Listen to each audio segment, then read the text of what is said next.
बोल रहा है what is the maximum number of orbitals that can be identified by the quantum number. आपके पास में क्या है, n इक्वल टू 3 है, l इक्वल टू 1। अब l इक्वल टू 1 क्या होता है आपके पास में। Hello friends, welcome to my channel. बहुत बहुत स्वागत है आपका मेरे चैनल आयुष रेड्डी के बेस्ट क्वेश्चंस ऑफ नीट के 44th एपिसोड में, और उम्मीद करते हैं कि आपको ये वीडियो पसंद आएगी।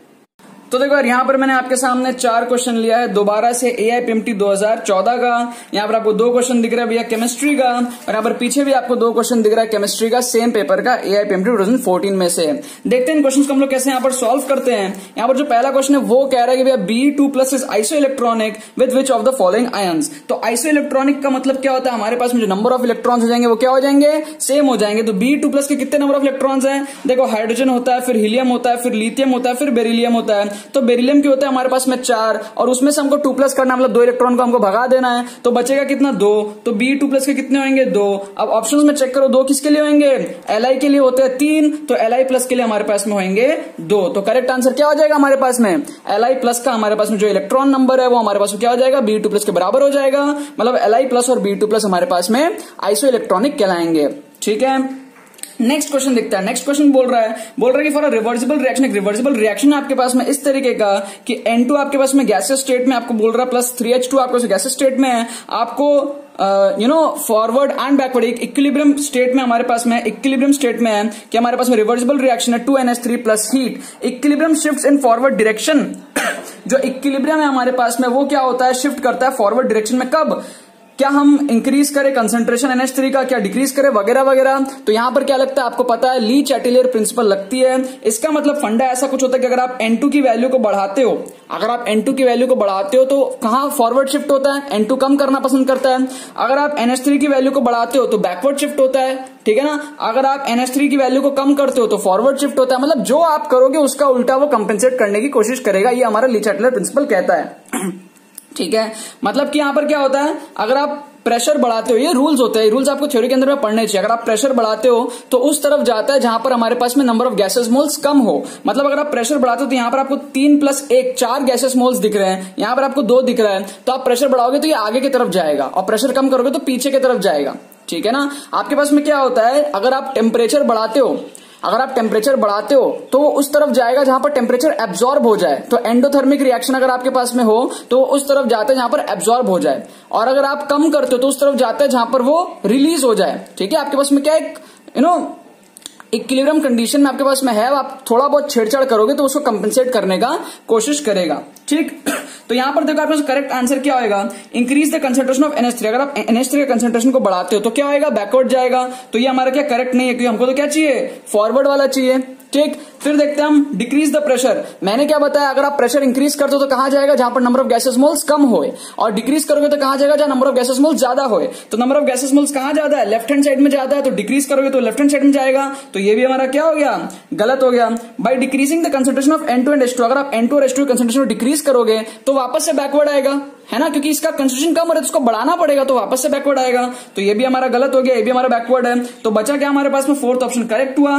क्या बोल रहे हैं यहाँ पर, बोल रहा है कि इंक्रीजिंग प्रेशर, इंक्रीज प्रेशर करोगे तो आगे जाएगा, ये चीज मैंने आपको समझा दिया है। और हमारे पास में क्या, डिक्रीजिंग टेम्परेचर, टेम्परेचर डिक्रीज करोगे तो कंपेंसेट करने के लिए यहाँ पर हीट आपके पास में क्या हो रहा है, हीट आ रहा है आपके पास में, तो जो डिक्रीज टेम्परेचर की आपको यहाँ पर कंपेंसेट हो जाएगा।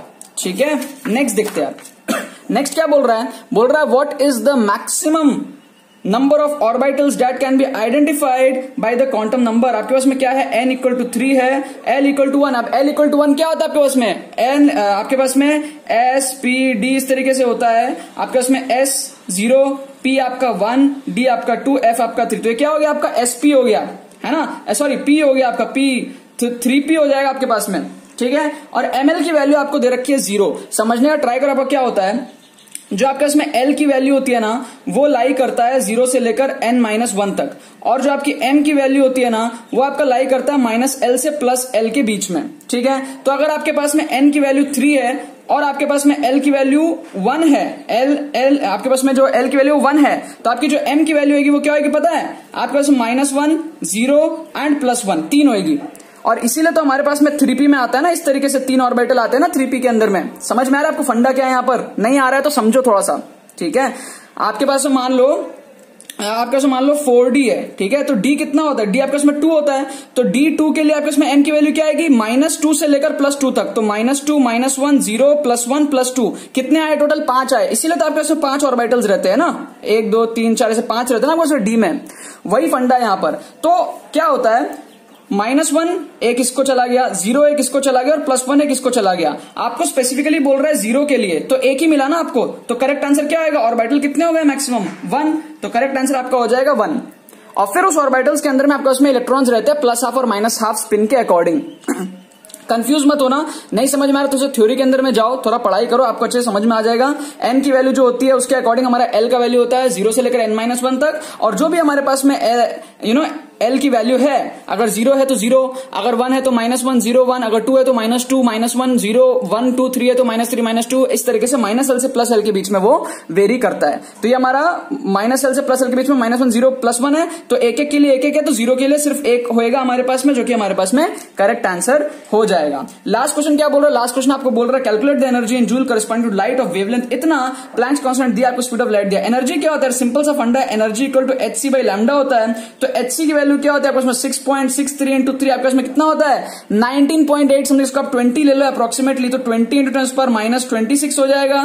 डिवाइड करना आपको लैम्डा के साथ में, लैम्डा आपको दिया हुआ है 45 आपको nm में, तो 45 × 10⁻9 हो जाएगा। इसको आप लोग सॉल्व कर लेना, क्या हो जाएगा आपके पास में, ये आप 200 कर लो और नीचे में आप 10 से मल्टीप्लाई, तो ये ऐसा कर लो आप, तो ये 200/45 आपके पास में 4.4 समथिंग हो जाएगा, आपको ऑप्शंस में दिख भी रहा है। और रहा बात आपको पावर चेक करने की, तो पावर आपका हो जाएगा 26 ऊपर है 8 नीचे है, तो -18, तो ये जो 4.42 -18 है ना, ये आपके पास में करेक्ट आंसर हो जाएगा। हमने रफली यहां पर सॉल्व कर लिया 200/45, नियरली हमारे पास में 4.4 समथिंग ऐसा कुछ आने वाला, और पावर्स हमने यहां पर कैलकुलेट कर लिया, हमने ओरली यहां पर सॉल्व कर लिया एग्जैक्टली। हमने यहां पर, आप लोग अब क्या करते हो एग्जाम में ऐसे लगे रहते हो 45 आपके पास में 4 आप इस तरीके से करते रहते हो, उतना क्यों करना है यार। आपके पास में जो आपको दिख रहा है ऑप्शन 6.61 4.42 है, रफली देखो हाँ 4.4 वाला टर्म आ रहा है, और पावर आप देखो कितना आ रहा है -18 वाला टर्म आ रहा है, आपका काम हो गया।